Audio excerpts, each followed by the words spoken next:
6.7 Morg? 6.7.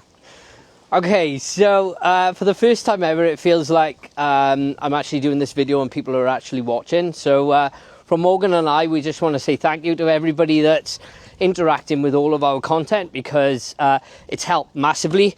And we have had quite a lot of inquiries for electric gates, which leads us on to what we want to talk about today, which is behind us here, we have this electric gate system. So as you can see, it's a cantilever gate, and the cantilever gate basically means that on the bottom here, it runs on 2 rollers.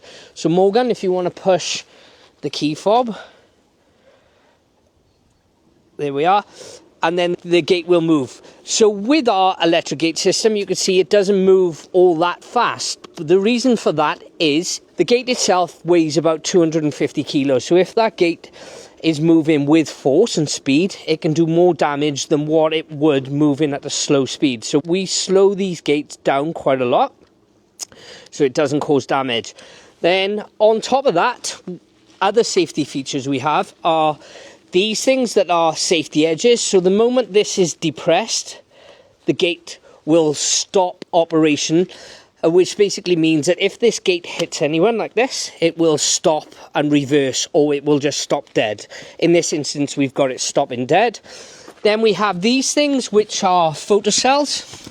So these photocells come in a pair. You've got one this side of the gate, and then you've got one on that side of the gate there, where Morgan's pointing out.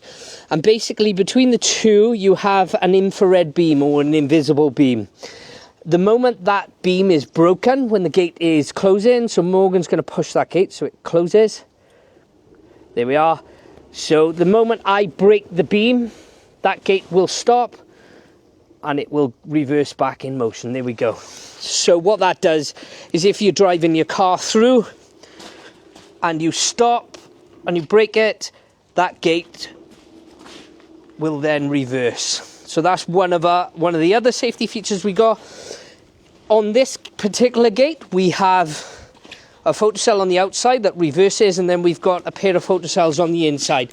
The purpose of this photocell is if anybody was to put their hand down the back side of the gate here, the gate will stop, as you can just see what it's done there. The reason for that is I've just broken the line of this photocell here.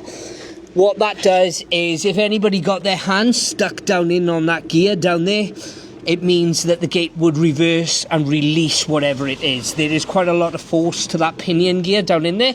On the gate itself, we have this rack that is run by the pinion gear, and the way this actual motor knows that the gate is in its open or closed setting is these things, which are limit switches. So there's one on the one side of the gate, and then there's one on the rear side, you can see just coming towards us there.